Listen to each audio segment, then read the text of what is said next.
Hello and welcome back to the Novice Lumberjack. This is my Stihl MS 250 and I think this is a bang up little saw. I mean like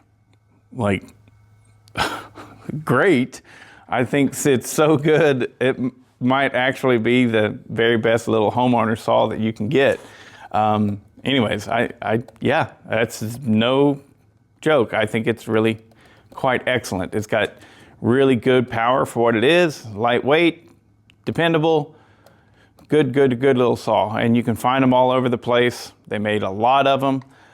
They might actually still currently be making these in brand new form, maybe. I know that they started making, I think the 251, I think is what it is. And nobody really liked it. And so then Stihl continued to put these out. But whatever, pointless. Point is the carburetor. Last time I ran this thing, which was a long time ago, probably 6 months ago, something like that, I found a little issue, or well, it wouldn't run. So that's your little issue. I suspect that the screen in the carburetor is clogged up. Now, maybe I'm right about that, maybe I'm not, but that's my suspicions, and I figured I'd go ahead and break this down for you and show you the screen inside the carburetor.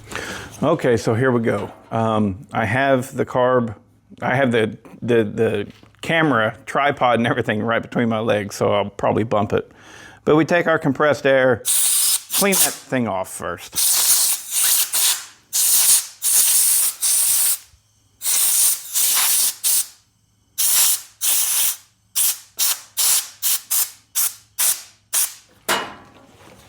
Good enough.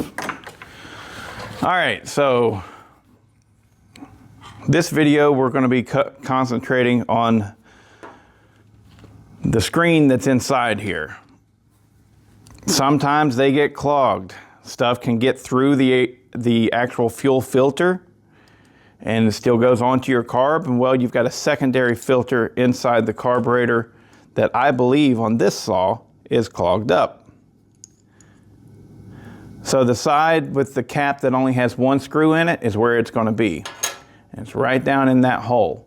That's the main feed for the fuel going to the carburetor and the engine. So I'm going to blow this out with my mouth because we want it to be gentle, because that screen will pop out if we used a lot of air pressure from our compressor. Get you something like this, one of these little picks, pull that screen out.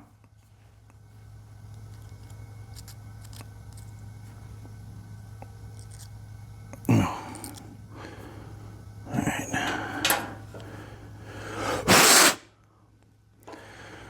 Right in there is your main fuel flow going up to your needle seat. This screen, we can look at that and we can see, yes, it does have fines and stuff in there, but not so bad to where it should have been clogged up.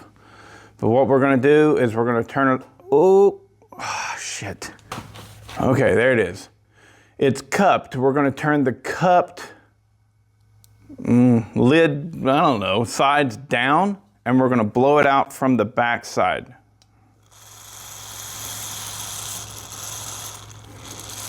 This is just some carb cleaner that I have.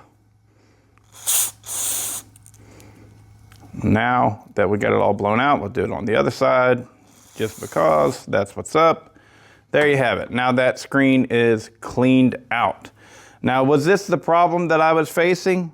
I don't know. But there was some cloggage going on. So then we're going to take our little pick and we're going to just seat it back down in there, all the way into the bottom.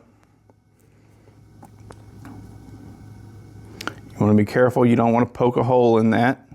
Just make sure it's seated, and that's it. I'm going to go ahead and put this thing back together because there was no issues. It was pumping good. I don't think there was any issues. Now, might have to open that throttle up a little bit because that throttle rests against that screw, and it, like in this case, you could see whenever it was closed, I couldn't get the cap to seat on there properly, so boop, there we go. And where the heck did I put? There it is. Put it back together.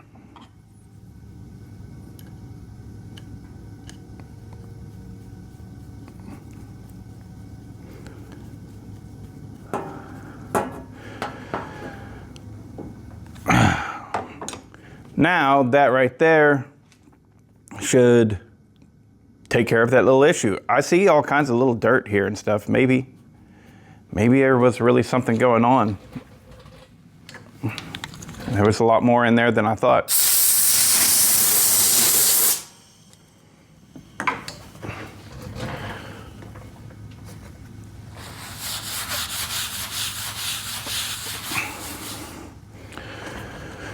Okay, so that was just a video on how to clean out your screen if you suspect that screen is clogged up.